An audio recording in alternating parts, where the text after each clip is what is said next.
Welcome to more World of Warplanes content from the Noble Queue, and in this edition of Notes from the Control Tower, we're going to discuss the month-long event, the October Challenges, in which you can earn yourself some free planes.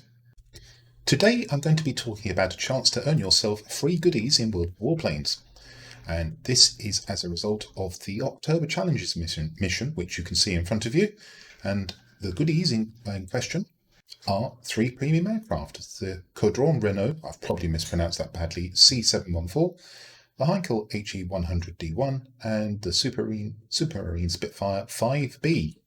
And that mission started this morning, and it will run for 31 days through to November the 18th.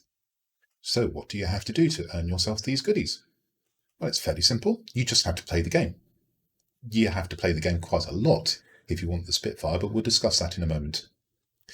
So, in order to get the first of these, the Tier 4 C714, you need to earn 1.5 million personal points in any number of battles, and you're restricted to Tier 5 to Tier 10 aircraft. Please note, you can't do this in Tier 4 or below.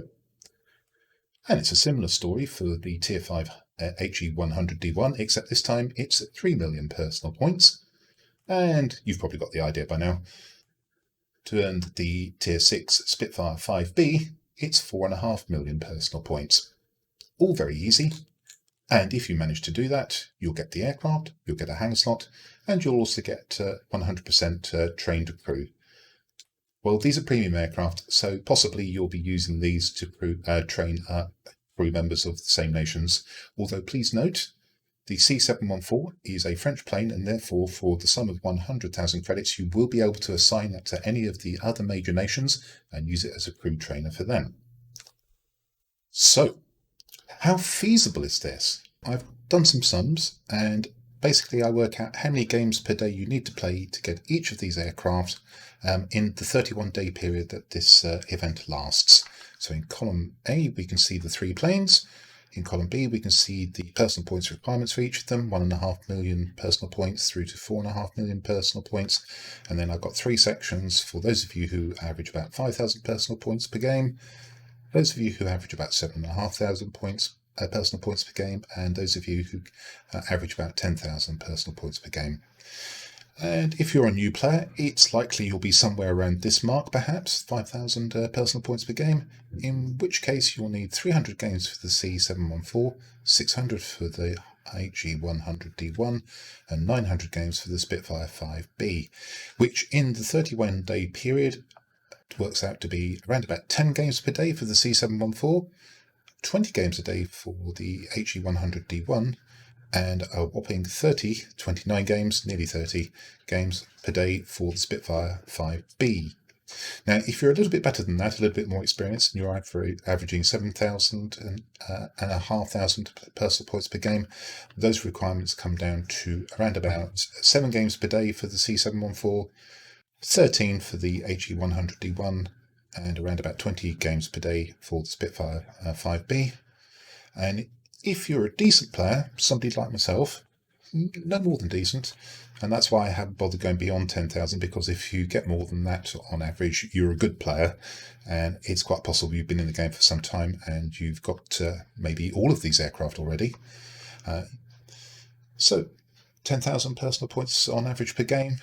You'll need to play about 5 games a day to get the C714, 10 games a day for the He 100D1, and around about 15 games a day for the Spitfire Vb. So, as we can see, for new and newer players, the requirements for these aircraft are quite tough. You're going to have to play quite a bit, particularly if you want the Spitfire Vb. That said, it is just time and effort that you need to put in. You don't even need to divert from your current goals in the game. All you need to do is play. Well, in the case of the Spitfire Vb in particular, play quite a lot. So the key question is, if you're going to put in this kind of time and effort, are the aircraft worth it? Well, I hope I'll help you answer that in the next section. So let's go and have a look at the aircraft. Just before I start talking about the aircraft themselves, let me point out that all 3 missions run concurrently. You don't have to do them one after the other. If you're earning points towards the first mission, you're also earning points towards the second and third missions, which is good news. So this is the C.714 on the tarmac outside my hangar. I've heard some people say this is a good looking aircraft. I don't see that myself. But more importantly, is it any good? Not really, I think is the answer. This aircraft is either average or mediocre in almost every regard. The gun armament is weak at 6, survivability low at 3, airspeed is pretty average to mediocre at 36. Manoeuvrability, this is the aspect I've actually concentrated on improving, so it's up at a fairly healthy 77, but if I were to take that down to stock, you'd see it would drop away quite markedly, and of course you will have it stock initially. And altitude performance is pretty ordinary as well. If we just get the details up, whoops, I've accidentally selected a different aircraft and a rather better one to be truthful. Pop that there. So if we just compare that to a BF-109, which originally in my thinking this was the aircraft this most resembled, no, not really. Gun armament on the BF-109 is considerably better. The survivability is probably about the same, but the airspeed is a lot better, as you would imagine. The way I've built the BF-109B, it's a speed build, so the manoeuvrability is much worse here.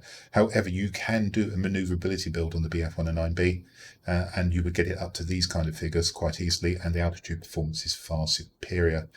If we look at the Russian aircraft and just pop that in beside, we can see that the armament on the I-117 is much, much better. It's not as fast, to be fair, but the manoeuvrability is much greater.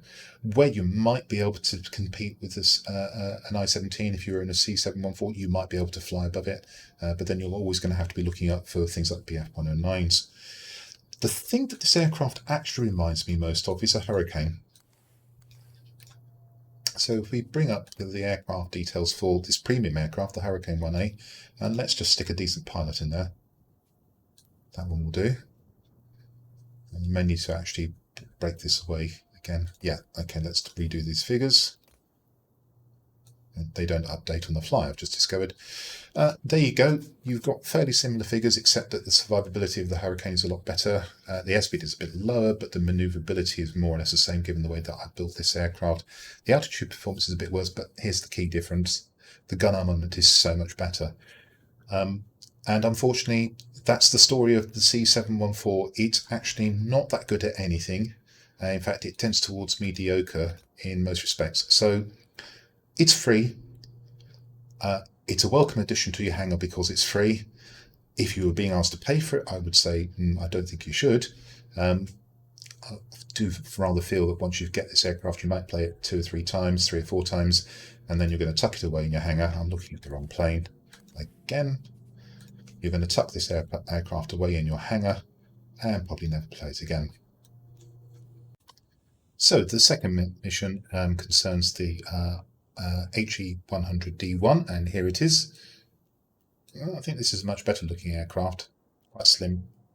Is it better than the C.714? I'm going to give this a guarded yes, and you'll see why in a moment.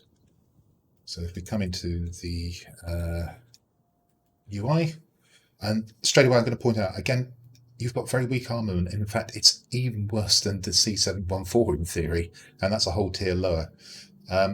If only World of Warplanes provided calendar equipment, you could mount that, and then the day that you actually shot something down with this aircraft, you'd be able to mark it off on the calendar.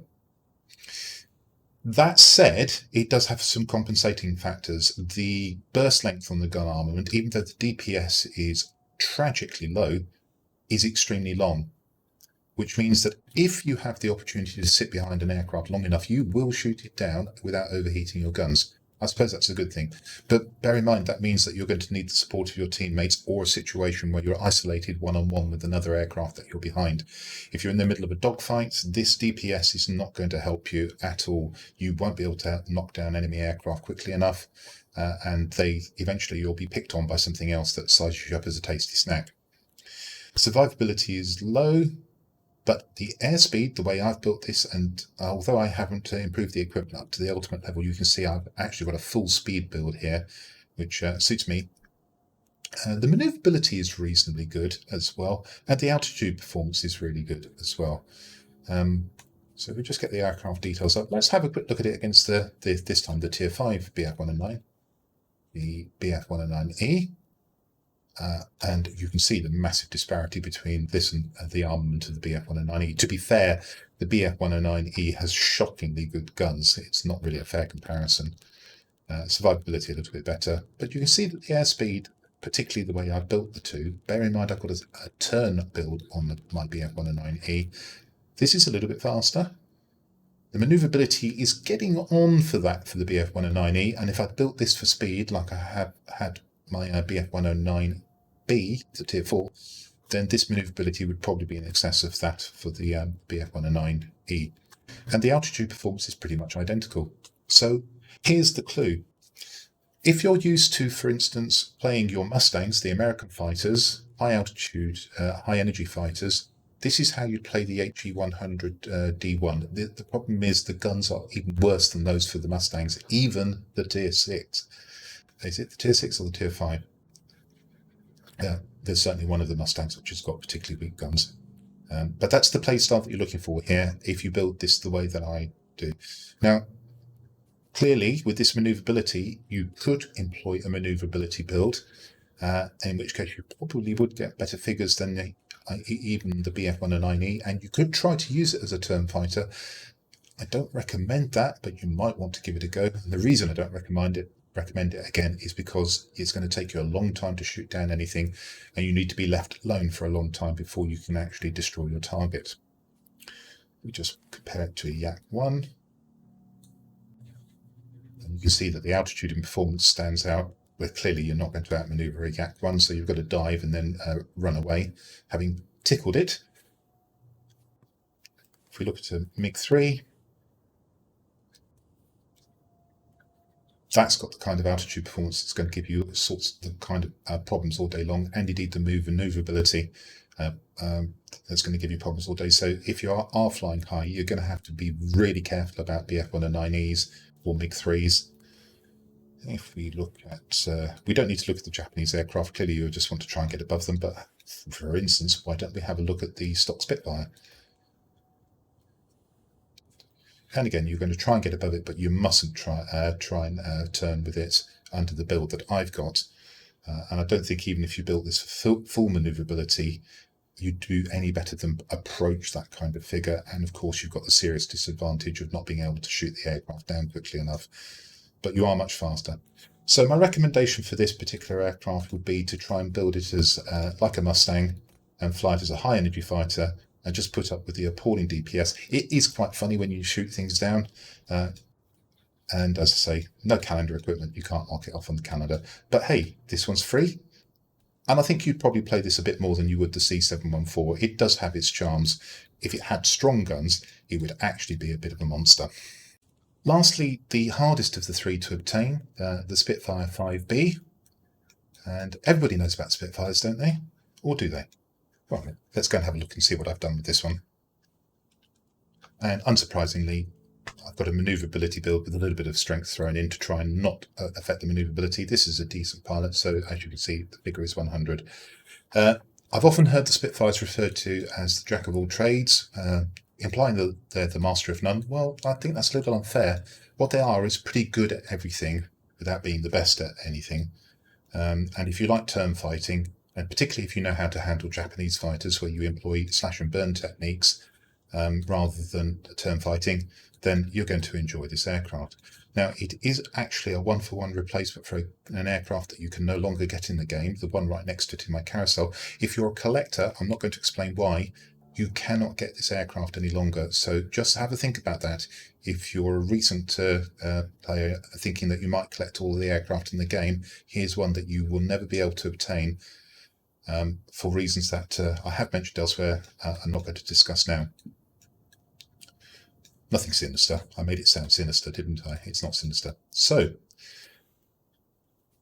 if we compare this aircraft to, in fact, the standard aircraft, and bearing in mind there's differences in equipment and calibration and pilots and whatnot, but as you can see, pretty much what you would expect. It so happens that my standard Spitfire is a little bit faster, the manoeuvrability is a little bit lower, but these things could be compensated for with calibration, different equipment, and I could probably quite easily reverse those figures. If we just stack it up against, for instance, the A6M5, And bearing in mind I've got the special pilot Akira Akane in on the A6M5, you're going to see very quickly that you don't want to be turn fighting with this. You want to run at it, hit it with pretty decent weaponry, and then run away whilst it's busy doing something else. But for instance, if we look at the Friedrich, you'd employ a completely different technique. And my Friedrich has got a turn builder incidentally, but even though it's very mobile for a 109, it's nowhere near as mobile as the Spitfire. However, you have got an altitude performance advantage, so you're going to have to pick your time to attack a Friedrich. You want it to be perhaps down at the bottom of a dive and turning and about to boost away, and then you can set upon it with armament, which is actually quite a lot better than the Friedrich. People overlook how poor the armament is on the F because they remember how good the armament is on the E. Let's just quickly look at a Russian Yak. And as you can see here, again, you might want to use slash and burn techniques. You've got better guns.